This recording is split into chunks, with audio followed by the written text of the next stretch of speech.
Beauty of the modern generation.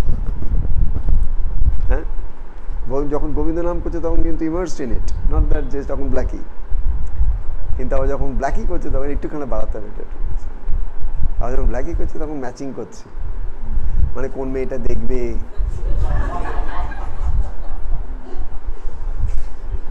দেখে তার মানে ভাবধারা কেমন হবে।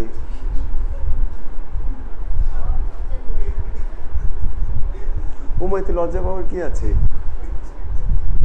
দেখো, আমাদের সমাজ ব্যবস্থাটা এমন হয়ে গেছে যেটা সব থেকে ন্যাচারাল সেটাকে আমরা সব থেকে আনন্যাচারাল করে ফেলেছি। এটা আমাদের পারভার্টেড সমাজের একটা সিড। আমাদের সমাজটা পারভার্টেড, আর এই সিডটা এখান থেকেই শুরু। চুপি চুপি, ঢেকে ঢেকে, চুপি চুপি করার কিচ্ছু ছিল না, টাকাটুকি করারও কিচ্ছু ছিল না। যেটুকু ছিল একটা সমাজের সুষ্ঠু ব্যবস্থা রাখার জন্য। বাবা কালকে একটা অদ্ভুত সুন্দর কথার মধ্যে কথা এসছে আমাদের, যে জীব যত শ্রেষ্ঠতা লাভ করে, জীব যত শ্রেষ্ঠতা লাভ করে, সে আর সমাজে যেটাকে নিকৃষ্ট কর্ম বলা হয় সেটাকে সে আর করতে পারে না।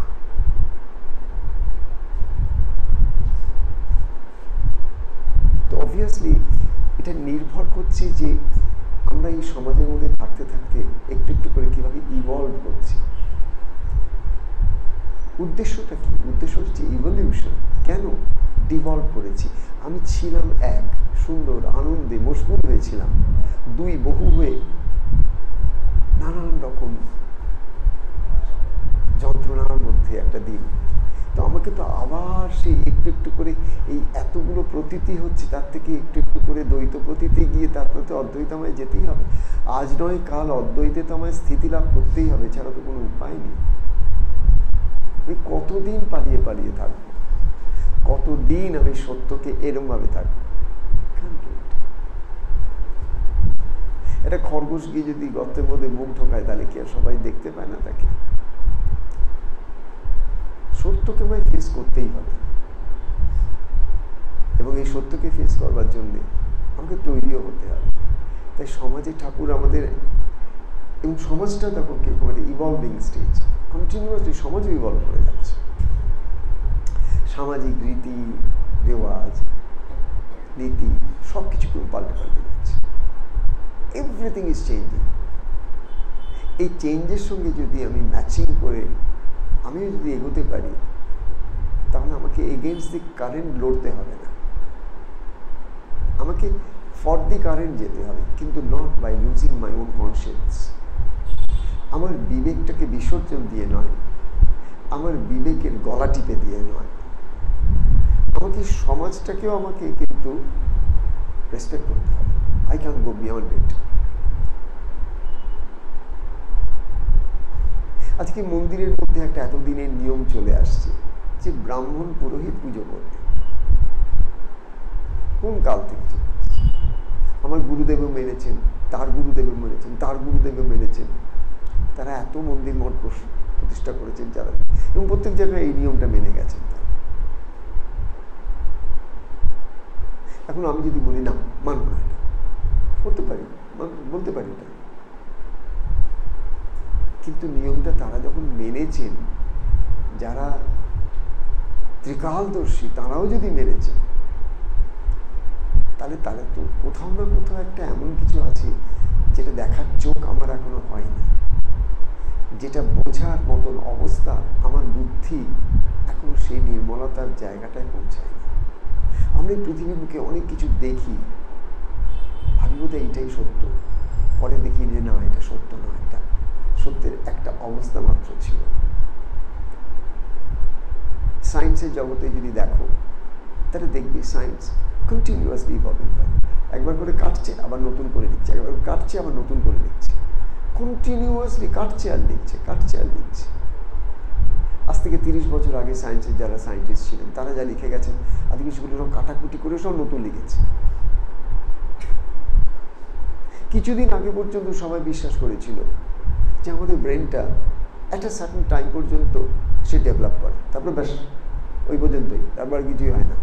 তার মানে ওই পর্যন্ত এগিয়ে গিয়ে তুমি যা শিখলে, বুঝলে, জানলে, ওইটাই তোমার ব্রেনের স্ট্রাকচার, ওইটা নিয়ে তুমি সারা জীবন কাটাও। কিছুদিন আগে পর্যন্ত আমরা এইটাই জানতাম, টোটাল ডিএনএ সায়েন্স আমাদের বুঝিয়েছিল যে তুমি তোমার পিতৃপুরুষদের কাছ থেকে কি পেয়েছো, হেরিডিটারিলি তুমি তোমার শরীরের মধ্যে, জিন্সের মধ্যে তুমি কি হেরিডিটারি কি পেয়েছো, এইটাই ডিসাইড করবে তোমার আজকের দিনে কি হবে, কালকের দিনে কি হবে। Genes will decide for you. And stupid part of it is, তখন তারা বলেছিল এই জিনটাকে চেঞ্জ করা যায় না, because you have inherited it, you have brought it. তোমার বাবার কাছ থেকে, তোমার ম্যাটারনাল আঙ্কেলসদের কাছ থেকে, তোমার পূর্বপুরুষদের কাছ থেকে তুমি ইনহেরিট করেছো, এটা পাল্টাতে পারবে না। সায়েন্স বলেছিল। আবার সেই সায়েন্টিস্টই বললো কি, sorry, this needs to be rewritten. না, ডিএনএ ক্যান বি চেঞ্জড। সব থেকে আশ্চর্য কথা হচ্ছে এই ডিএনএ, যেটা আমাদের শরীরের প্রত্যেকটা ভাষা বলছে, আমি যদি অসুস্থ হই, সুস্থ হই, ভালো থাকি, মন্দ থাকি, যা অবস্থায় থাকি না কেন, আমার ডিএনএর এক্সপ্রেশন ছাড়া কিছু নয়। আবার এই ডিএনএটার এক্সপ্রেশনটাকে চেঞ্জ করতে গেলে একটাই জায়গা আছে, যে জায়গাটা থেকে আমি ঈশ্বরের কাছে পৌঁছাতে পারি, সেই জিনিসটাকে দিয়ে আমি ডিএনএও চেঞ্জ করতে পারি, সেটা হচ্ছে আমার মন। অদ্ভুত না? এই একই মন দিয়ে আমি মনের পারে পৌঁছাতে পারি। এই একই মন দিয়ে আমি জগতে বদ্ধ জীবের মতন অহরাত্র চোখের জলে তাপিত হতে পারি, এটা একটা অবস্থা। আবার এই একই মন দিয়ে, যে মন আমার নরকের দ্বার, সেই মন আমার আবার আনন্দের অবস্থাতেও নিয়ে যেতে পারে। মন একই জায়গা। এই একই শরীর দেব মন্দিরও হতে পারে। আবার তুমি যদি একে অশ্রদ্ধা করো, এর যে ইন্টেলিজেন্সটা আছে, এক একটা সেলের যে ইন্টেলিজেন্স আছে, চোখের দুটো পাতা পড়ছে, ছোটবেলা থেকে পড়েছে, এখনো পড়লো, সো হোয়াট। কিন্তু না, এর পেছনে একটা বিরাট বিজ্ঞান আছে। আমার এমন কোনো একটা ছোট্ট এই শরীরের মধ্যে কাজ হচ্ছে না যার পেছনে একটা অনন্ত শক্তি কাজ করছে। আমি সম্পূর্ণরূপে সেই ব্যাপারটা অচেতন, আমার কোনো চেতনা নেই সেই ব্যাপারে। আমার চোখের পাতা কিভাবে পড়ে আমি কোনো দিনও ভাবিনি। কিন্তু এরকম যদি হয় কখনো, চোখের পাতাটা পড়েছে আর উঠছে না, দুটো চোখের পাতা পড়েছে আর চোখের পাতা উঠছে না, আমি খুব চাইছি কিন্তু আর উঠছে না, now what will happen? Think about it. হতে তো পারে, আফটার মাসেলস টিস্যুর কাজ, হতে তো পারে ব্রেনের কোনো একটা সেল, এটাই তো হতে তো পারে। কিন্তু যতক্ষণ চোখের পাতা পড়ছে দিব্যি দেখছি, but we never stop to ponder. কখনো আমরা একটুখানি শান্ত হয়ে 2 মিনিট এই দিকগুলো ভাবি না, ভাবি সেই দিকগুলো যেগুলো আমাকে আরো আরো কষ্ট দেবে। আমি সেই স্মৃতিগুলোকে বারবার ঘেটে ঘেটে ভেতর থেকে টেনে বার করি আমার মনের জগতে, যে স্মৃতি আমার কাছে ব্যথা, বেদনা, কষ্ট। আমি ভুলতে চাই কিন্তু ভুলতে পারি না। কেন? তখন আমাকে খাওয়াই, পড়াই, কেন ওটাকে আমি দুধ কলা দিয়ে পুষেছি। তাই স্মৃতিগুলো আমার কাছে একটা আমার অঙ্গ হয়ে দাঁড়িয়েছে। আমার হাতটা যেমন অঙ্গ, তেমন তোমার অতীতের ব্যথাতুর স্মৃতিগুলো আমার অঙ্গ হয়ে গেছে, ওকে আলাদা করতে পারি না, তোমার সাথী হয়ে গেছে। সবাই চায়, পারে না। কেন? তখন সেই চেষ্টাটা নেই। যে চেষ্টাটা মানুষ টাকা রোজগার করার জন্য করে, প্রয়োজন অতিরিক্ত টাকা রোজগারের জন্য করে, প্রয়োজন অতিরিক্ত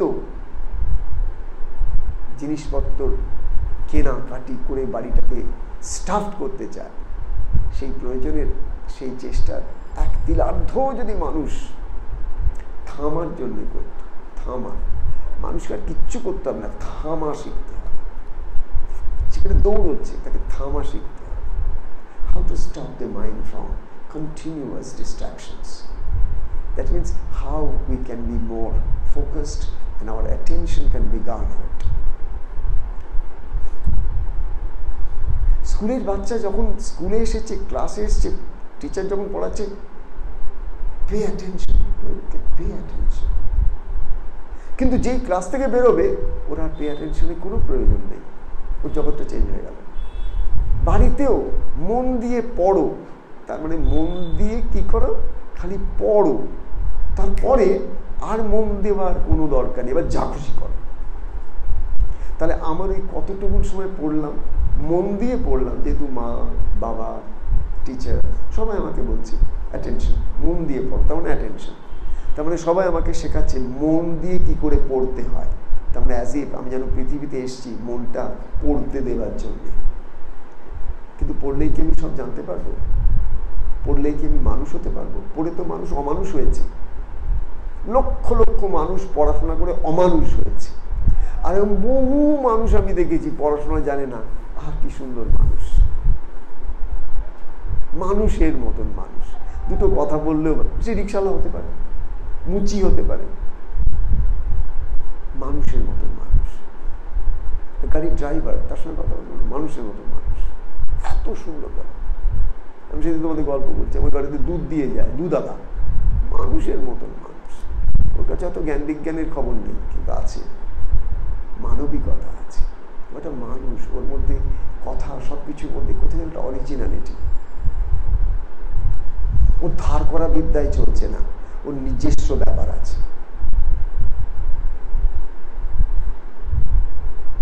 তো এই যে অ্যাটেনশন থেকে ছোটবেলা থেকে কিসে বসানো হলো? খালি পড়া। কিন্তু আমাদের তো শেখানো উচিত ছিল সব কিছুতে কি করে মনোযোগ দিয়ে করা যায়। Everything in this world has to be done prime thing কি? Attention, attention, attention. একটা গল্প তোমাদের অনেকদিন আগে বলেছিলাম, বিশেষ করে অনেকদিন একটা গল্প বলেছিলাম। একটা জেন মনেস্ট্রিতে, জেন মনেস্ট্রি হচ্ছে তোমার যারা ধ্যান প্র্যাকটিস করে, ওটা জাপানে গিয়ে ধ্যান কথাটা আমাদের যখন চায়নাতে গেল তখন ওটা হয়ে গেল চ্যান, আবার ওই একই ধ্যানের ক্রিয়াদিগুলো যখন আবার জাপানে গেল তখন ওটা হয়ে গেল জেন।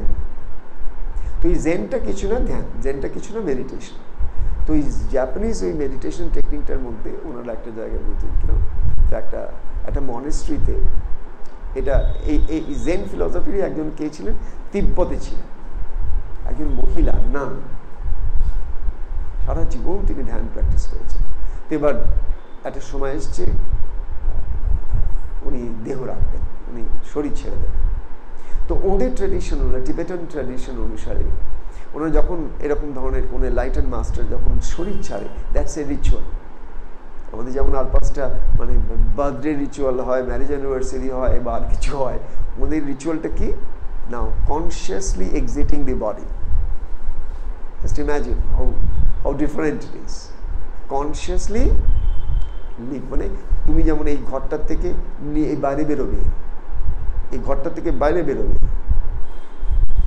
এই ঘরটা থেকে বাইরে বেরোতে গেলে তুমি কনসিয়াসলি বেরোতে পারো, আনকনসিয়াসলিও বেরোতে পারো, পারো না? তুমি জ্ঞানও তো প্রত্যেকটা স্টেপ দিয়ে বাইরে বেরোতে পারো, আর একটা সম্পূর্ণ অজ্ঞানে চলে যেতে পারো। ঠিক তেমনি সব মানুষ মরে অজ্ঞানে, যারা যোগী তারা মরেন জ্ঞানে, যারা সজ্ঞানে মরেন তাদের সমাধি বলা হয়। কি সমাধি? মহাসমাধি। তার কারণ তারা সজ্ঞানে এক্সিট করছে। আমার যে মাকে তোমরা আসনে দেখছো, আগরতলার মাকে দেখছো আসনে, সকাল 10টার সময় মা ঠিক করলেন আজকে উনি চলে যাবেন, সকাল 10টা। এবার এই 10টার সময় ঠিক করার পরে মা আস্তে আস্তে করে মা প্রিপারেশন করলেন। সন্ধেবেলায় যে উনি ঠাকুরের কাছে একটু সন্ধ্যা আরতি করতেন বা একটু নিয়ম আচার যা করতেন, ওগুলো কিছুই দরকার নেই, বাট তবু উনি করতেন ওটা। উনি করলেন কি, সেটা 2-2:30টার সময় সেরে ফেললেন। বাসন টাসনগুলো মেজে টেজে সমস্ত যেগুলো যেগুলো জোগাড় করবার, পুজো টুজো সমস্ত, সন্ধ্যের পুজো উনি 2-2:30-3টার মধ্যে শেষ করে দিলেন। ঠিক 3:15 হবে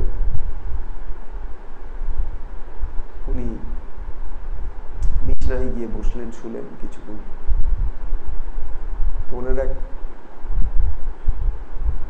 স্পিরিচুয়াল সান নারায়ণ, সে বাইরে ছিল তখন, তো একটা ছেলেকে রেখে গেছিল, সেই ছেলেটি আশেপাশে থাকে, ভালো ছেলে, সে এক মায়ের কাছে। মা তখন খালি খালি একটা কথাই বলছে, নারায়ণকে এক্ষুনি খবর দে রে, বেশি সময় নেই। সুস্থ মানুষ, সকাল 10টায় ডিসাইড করেছেন আজকে চলে যাবে। যাকে আমরা বলি ইচ্ছা মৃত্যু, যেটা আমরা বাবা লোকনাথের মধ্যে দেখেছি, সেটাই আবার আগরতলা মায়ের মধ্যে দেখছি, ইচ্ছা মৃত্যু। তো মা যখন দেহ ছাড়বেন তখন লাস্ট মোমেন্টসে নারায়ণ ছুটে এলো। তার আগে উনি কি করলেন, ওই যে ছেলেটিকে রেখে গেছিলেন সেই ছেলেটিকে হঠাৎ করে বললেন দেখ, বলে উনি জাস্ট সায়ার যে লেসটা হয় এটাকে খুললেন, খুলে ওকে দেখালেন এই জায়গাটা একটা পাইপের মতন হয়ে গেল। আস্তে আস্তে করে শ্বাসবায়ু টানতে আরম্ভ করলেন নিচ থেকে। এটাকে আমি সজ্ঞানে বলছি। মানুষ আনকনসিয়াসলি প্রাণবায়ু তার এই পথেই বেরোয় বা অন্য পথে বেরোয়, মা সজ্ঞানে টানলেন। টেনে যখন লাস্ট মোমেন্ট মানে যখন তখন নারায়ণ ছুটে এসছে আর কি। নারায়ণ হাতটা ধরলেন, নারায়ণ আমি তোমার ভার ঈশ্বরের কাছে দিয়ে গেলাম, চলে যাচ্ছে। আস্তে আস্তে পুরো ওপর দিকে এলো, দিয়ে মা স্থির হয়ে বসে আছে, এক্সিট করে গেলেন। এই যে এটাকে আমাদের ট্রেডিশনে, আমাদের ভারতবর্ষের যে যোগ সাধনা, সেই যোগ সাধনায় তারা যে কি করতে পারেন আর কি যে করতে পারেন না, সেটা মানুষই বুদ্ধির পারে। মানুষের বুদ্ধি বা আমাদের জ্ঞান বিজ্ঞান যা কিছু আজ পর্যন্ত জগতের বুকে এসেছে, মানে ক্ষুদ্রাতি ক্ষুদ্রতা। যোগ বিজ্ঞান যে কি বিজ্ঞান, সে বিজ্ঞানের খবর পাওয়া এই বৈজ্ঞানিকদের কত কোটি বছর লেগে যাবে আমি জানি না, তাতেও পাবে না। তার কারণ বিজ্ঞান সবসময় অবজেক্টিভ থেকে যাবে। তাই কোনোদিনও যোগের যে বিজ্ঞান সেটা তারা জানতে পারবে না, কারণ যোগের বিজ্ঞান কি আছে, অবজেক্টিভ নয়, ওটা কি subjective experience. So there is a basic fundamental difference between these two sciences. This is also science. আমরা যে সায়েন্সগুলো দেখছি এটাও সায়েন্স, অ্যাবসলিউটলি সায়েন্স, কিন্তু এও একটা সায়েন্স। কি একটা বাইরের সায়েন্স, একটা ভেতরের সায়েন্স। বাইরের সায়েন্সে কত কিছু লাগবে, মানে এক একটা ল্যাবরেটরি সেরকমভাবে দেখলে মাথা খারাপ হয়ে যাবে, কি কি সব ইন্ট্রিকেট সমস্ত machineries and computers and what not, এত advance technology just to study maybe the movement of particles, wave, এগুলো সব দেখতে চাইছে ফিজিসিস্টরা। আমাদের যোগীরা কিচ্ছু নেই, ও খালি একটা জিনিস নিয়ে বসে আছে, কি শরীর নিয়ে বসে আছে। তার ল্যাবরেটরিটা কোথায়? Body, this is the laboratory. তার ইনস্ট্রুমেন্টসগুলো কোথায়? তার মাইন্ড। এবার মাইন্ড আর বডি খেলিয়ে সে একটা জিনিসের ব্যবহার করে সব থেকে বেশি, হচ্ছে প্রাণিক, দিস ব্রেথ। সুতরাং শরীর, মন আর এই ব্রেথের মাধ্যমে একে একটু একটু করে সংযম করতে করতে করতে করতে এত সূক্ষ্ম স্তরে নিয়ে চলে যেতে পারে যে আমাদের ভেতরে যে পঞ্চপ্রাণ কাজ করছে, পঞ্চপ্রাণের গতিগুলোকে তারা চেঞ্জ করতে পারে। যেমন যেমন এগুলো করেন তেমন তেমন সমস্ত শরীরটা আস্তে আস্তে লঘু হয়ে যায়, হালকা হয়ে যায়, feather like. They can even float. Shyamacharan Lahiri Mahasaya কাশিতে তার ঘরে একদিন রাত্রিবেলায় তার স্ত্রী হঠাৎ করে ঢুকে পড়েছেন ওনার ঘরে, চমকে উঠেছেন। কি শ্যামাচরণ লাহিড়ী মহাশয়ের শরীরটা একদম মানে ক্লোজ টু দি সিলিং ভাসমান ভাসছে। শ্রী শ্রী রাম ঠাকুর একজনের বাড়ি পাচকের কাজ করেন, রান্নার কাজ করেন, মানে রান্নার লোক। যে ঘরে থাকতেন পাচক, হঠাৎ করে বাড়ির মালিকিনী তিনি হঠাৎ করে জানলা থেকে একটু খুলে দেখতে গেছেন কি করে। কেন, what is this? This is nothing but, আমি বললাম না আমি এই ঘর থেকে ওই ঘরে যাব, do I change? The rooms change, the space change, the name of the room changes. Do I change? আমি এই জামাটা পরে আছি, আমি এই জামাটা খুলে ফেলে দিলাম, আরেকটা জামা পরলাম। Do I change or my clothes change? কোনটা চেঞ্জ হয়? এবার এটাকে আমি ইচ্ছে করেও ফেলতে পারি বা এমনিতেও বলতে পারি। শরীরটা মরে যাবে কিন্তু সে মরবে না। কেউ ইচ্ছাকৃত করতে পারে, কেউ অবশভাবে করতে পারে।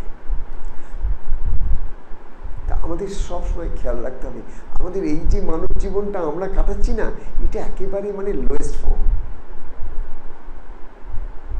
মানে আমাদের total potential of a human being, what we are doing on this face of earth is like utilising almost nothing. যে পোটেনশিয়ালিটি দিয়ে আমাদের শরীরটা গড়া হয়েছে, সেলসগুলোকে গড়া হয়েছে, ব্রেনটাকে গড়া হয়েছে, আমাদের টোটাল নাড়িগুলোকে যেভাবে রান করা হয়েছে, আমাদের স্পাইনের মধ্যে দিয়ে প্রত্যেকটা চাকরাগুলোকে যেভাবে তৈরি করে একদম সহস্রার পর্যন্ত করা আছে, এই টোটাল যে একটা system, it is beyond any human comprehension. What we are carrying is beyond human mind. What we are is beyond human comprehension. আমরা যেটা নিজেদেরকে ভাবছি আর আমরা যেটা, সেটার মধ্যে কোন রকম কোনো কোথাও তিলার্ধ মিল নেই। আর এই জীবনটুকু, এই জীবনটাকে সুখের করার জন্যে we do everything on earth. যে ভারতবর্ষের মাটিতে এই বিজ্ঞানটা সবার উপরে যুগ যুগান্তর ধরে অনাদিকাল থেকে হয়ে রয়েছে, সেটা জলাঞ্জলি দেওয়ার জন্যে সারা পৃথিবী কাজ করছে, যাতে করে এই অবস্থা থেকে এখান থেকে বের করা যায়। সেই আধ্যাত্ম জগতের এই আধ্যাত্ম জগতের ভারতবর্ষের এই আধ্যাত্ম বিজ্ঞানটাকে যদি ভাঙা যায় কোনো রকমভাবে, এদের মন থেকে যদি সরানো যায়, এদেরকে কৃতদাস করে রাখা যাবে। এটা ব্রিটিশরা বুঝেছিল। কারণ এদের আধ্যাত্মিক শক্তি এত সাংঘাতিক যে এদেরকে কোনো রকম ভাবে চালনা করা যাবে না। ভাঙো আগে, এদের মূলটাকে ভাঙো। আমাদের এই যে আমাদের জীবন, আমরা কি জীবন লিড করছি? এই ঘরে একটু কিছু হলো, এ কিছু বললো, সে কিছু বললো, এটা কিছু হলো, সেটা কি, এই নিয়ে ঘ্যানার ঘ্যানার প্যানার প্যানার করে দিন কাটিয়ে দিলাম। এটা কেন হলো না, ওটা কেন হলো না, এটা কেন হলো না, ওটা কেন, এই নিয়ে দিন হয়ে যাচ্ছে, বছরের পর বছর। But we are not remembering one thing, এক একটা দিন আমার এই টোটাল জিনিসটাকে ফাংশন করানো প্রকৃতির পক্ষে এটা একটা বিরাট টাস্ক। সোলার পাওয়ার আসছে, আমার এই বডিটা কিসে চলছে, আমার এই টোটাল বডিটা কিসে চলছে? সোলার পাওয়ারে চলছে।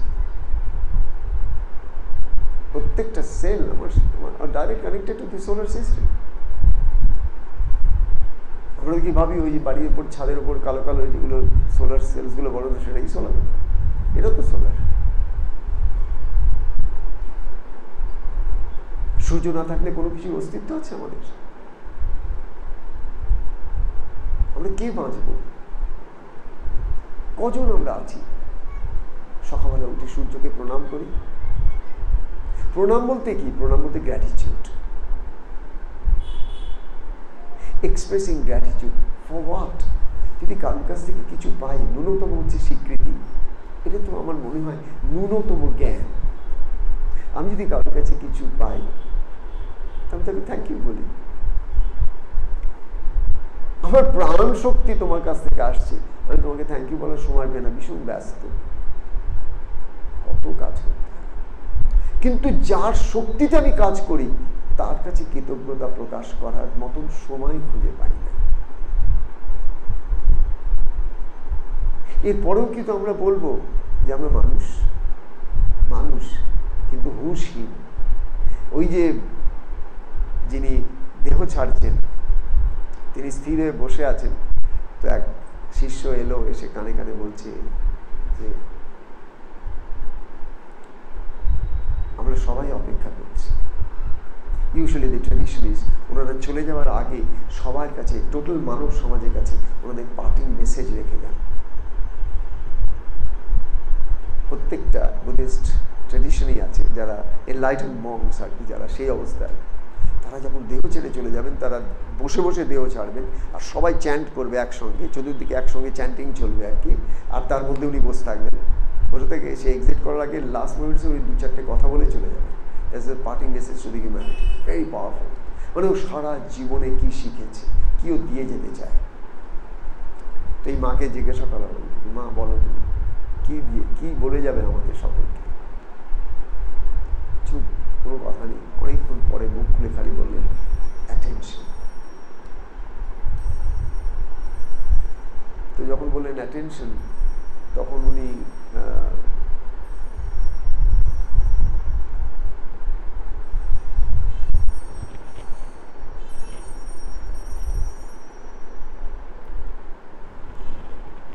অ্যাটেনশন বলার পর আবার স্তব্ধ হয়ে গেলেন, কোনো আওয়াজ নেই, চুপ। তো যে এসেছিল সে এসে কানে কানে বলছে যে মা, কথাটা খুবই ছোট্ট, আমরা একটু বুঝতে চাই, একটু বোঝার সুবিধার জন্য আপনি যদি এটা একটু এক্সপ্লেন করে দেন তাহলে তো আমরা বুঝবো, তাহলে জিনিসটাকে আমরা প্র্যাকটিস করবো। সাইলেন্স।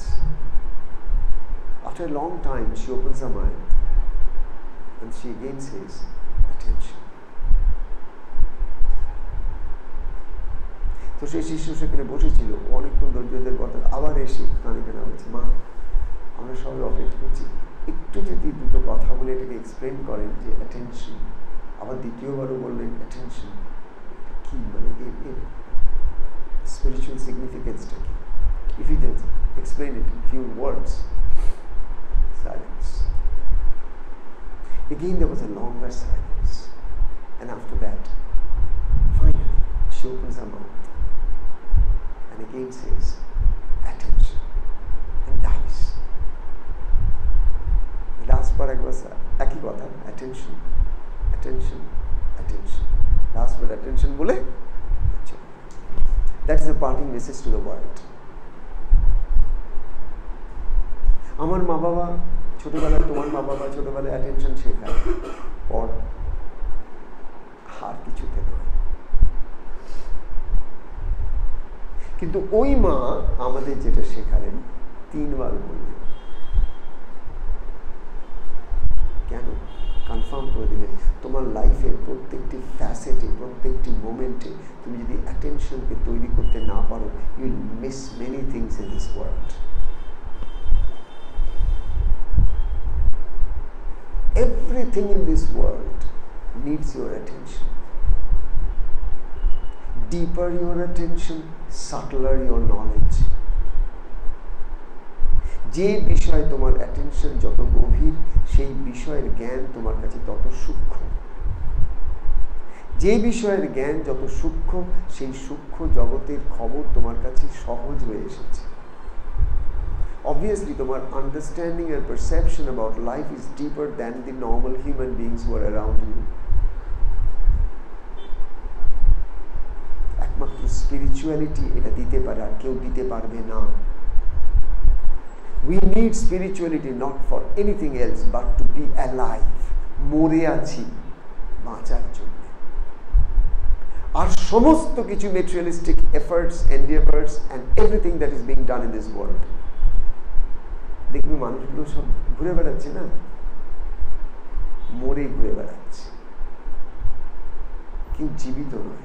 যদি জীবিত হতো তাহলে অ্যালাইভ হতো। Alive is to become aware, to be conscious, and one who is conscious, who is aware, is the enlightened one. তার মন স্থির হয়ে গেছে, তার বুদ্ধি স্থির হয়ে গেছে।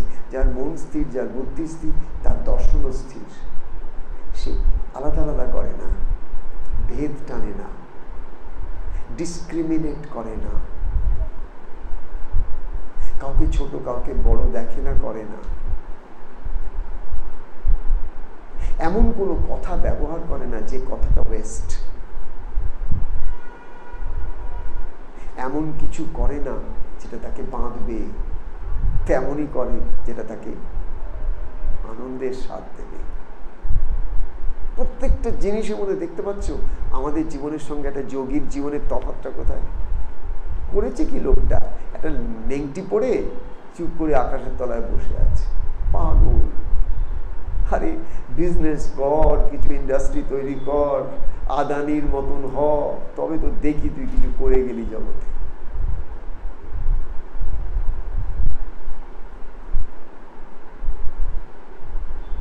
তাই আলেকজান্ডার দি গ্রেটের মতো লোক ও ভারতবর্ষের মাটিতে যখন আসে না সারা বিশ্ব জয় করতে করতে, থমকে দাঁড়ায় কার কাছে জানো? ভারতের মাটিতে। কোনো রাজরাজেরার কাছে নয়, একটা ল্যাংটার কাছে। সামনে একটা ল্যাংটা বসে আছে, এই শহর থেকে ঝঞ্ঝট, কত ধ্যান বসে আছে, চতুর্দিকে সেনা, চতুর্দিকে force. They are not able to move this person. এগিয়ে যাচ্ছে ওরা, ওকে মুভ করতে পারছে না। But everybody wanted him to move away. Nobody. It's a story. Ultimately, তখন বলছে যে আলেকজান্ডার ওকে খোঁচা মেরে ওঠানো হলো, সমাধিতে ছিল, খোঁচা মেরে ওঠানো হলো। তারা যারা বলছে কি তুমি সড়কের দেখে কি এখানে রাস্তার মধ্যে বসে আছো তুমি?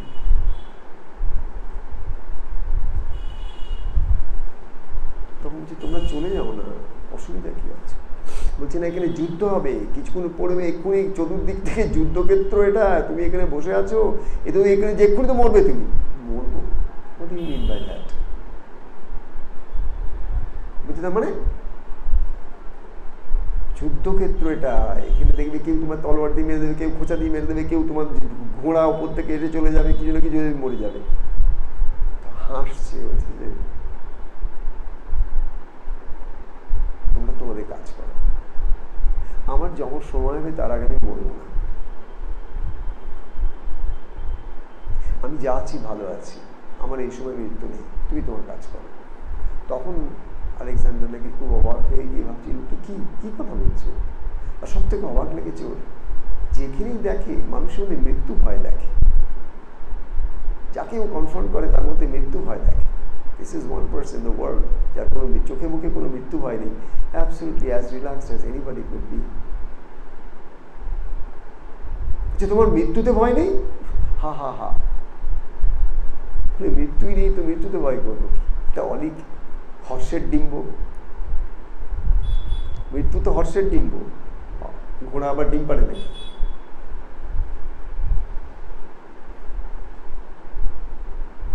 এই যে উইজডম, এটা নলেজ নয়। ইউনিভার্সিটিতে গিয়ে নলেজ পাওয়া যায়, ইউনিভার্সিটি উইজডম দিতে পারবে না, ওই ন্যাংটাটা দিতে পারবে। That's the difference. ইউনিভার্সিটি দিতে পারবেন এই জন্য ইউনিভার্সিটির যে প্রফেসর তার জ্ঞান ক্ষুদ্রাতি ক্ষুদ্র সীমিত অবজেক্টিভ নলেজ, টোকা মারলে সাবজেক্ট থেকে কিচ্ছু বেরোবে না, হয়তো শেষ জীবনে দুঃখে কাতর হয়ে ভেজিটেবলের মতন মরে যাবে প্রফেসর। আর এই লোকটা বসে আছে, তোর মৃত্যু হয়নি, তোর সামনে কে দাঁড়িয়ে আছে জানিস? আলেকজান্ডার, যার এই তলোয়ারকে ভয় পায় না পৃথিবীর কেউ নেই। এক্ষুনি যদি তোর প্রতি গলাটা চালাই না কেটে যাবে, যে না আমার শরীরটাকে তুমি কাটতে পারবে, আমাকে কাটতে পারবে না। তুমি চালাও তলোয়ারটা, দেখো তুমি আমাকে মারতে পারো কিনা। This is a revelation. So Alexander stopped. That person is symbolic of what India is, what Bharat is. ওই হচ্ছে ভারত, আর বাদ বাকি যেগুলো ভারতের অবক্ষয়, ওটা ভারত। আমি পৃথিবীতে এলাম, জানতেই পারলাম না এই শরীরটার মধ্যে কে লুকিয়ে আছে, জানতেই পারলাম না এই শরীরটা কেন নিয়ে এলাম। একটা স্বামী স্ত্রী, 2-4টে ছেলে তুলে একটা ঘর করলাম, কাঁদাকাটি করলাম, চলে গেলাম। এই জন্যই যদি আমি এসে থাকি তাহলে ভুল করেছি। That's not the purpose. This are all necessary. তাহলে তুমি কিছু শিখবে না। তোমার স্বামীও চাই, তোমার স্ত্রীও চাই, তোমার সন্তানও চাই, তোমার বন্ধুও চাই, তোমার জবও চাই, তোমার টাকাও চাই, সামাজিক প্রতিষ্ঠা চাই, সব চাই, কিন্তু কিচ্ছু চাই না। কেন? আলটিমেটলি এগুলো তোমার কোনোটা কাজে লাগবে না। যেমন এই বিল্ডিংটা যখন তৈরি হয়েছিল তখন চতুর্দিকে বাঁশের মাচান বাঁধা হয়েছিল। এই বিল্ডিংটা যখন তৈরি হয়েছিল চতুর্দিকে বাঁশের মাচান বেঁধেছিল সমস্ত কাজ করবার জন্য। যখন বিল্ডিং এর কাজটা কমপ্লিট হয়ে গেল, মাচানগুলো কি থেকে গেল? এই সব যা কিছু আমরা সংসারে করছি এগুলো মাচান, কাজ শেষ হয়ে গেলে সব ফেলে দেবে, এগুলো ঘাড়ে করে নিয়ে যাবে না।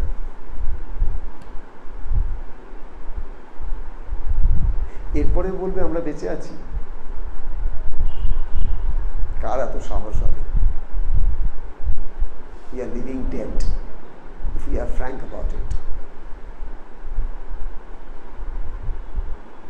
We can't prove that we are really living, which exactly what it connotes. Living বলতে যেটা বলা হয় conscious living, mindful living, awareness. তো এই জিনিসটা এই জন্য আমি তোমাদের একটুখানি বললাম যে অ্যাটেনশন।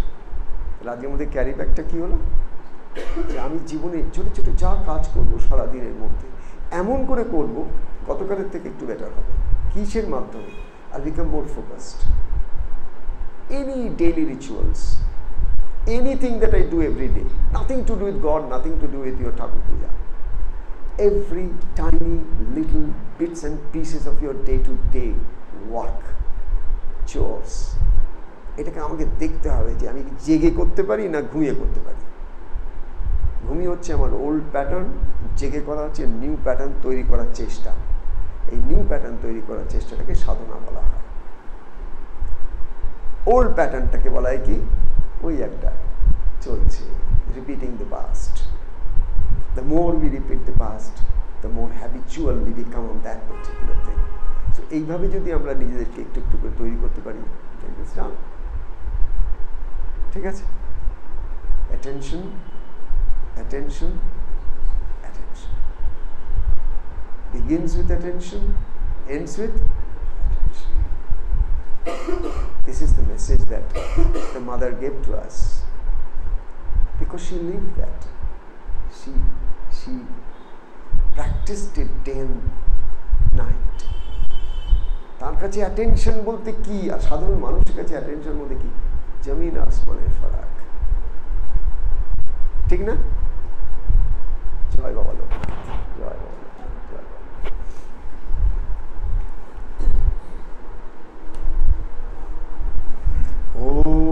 ওম পূর্ণমদঃ পূর্ণমিদং পূর্ণাৎ পূর্ণমুদচ্যতে পূর্ণস্য পূর্ণমাদায় पूर्णमेवावशिष्यते। ओम शांतिः शांतिः शांतिः। हरि ओम तत्सत्। हरि ओम तत्सत्। हरि ओम तत्सत्। बोलो सच्चिदानंदमय सद्गुरु बाबा लोकनाथ ब्रह्मचारी महाराज की जय। बोलो सच्चिदानंदमय सद्गुरु बाबा लोकनाथ ब्रह्मचारी महाराज की जय।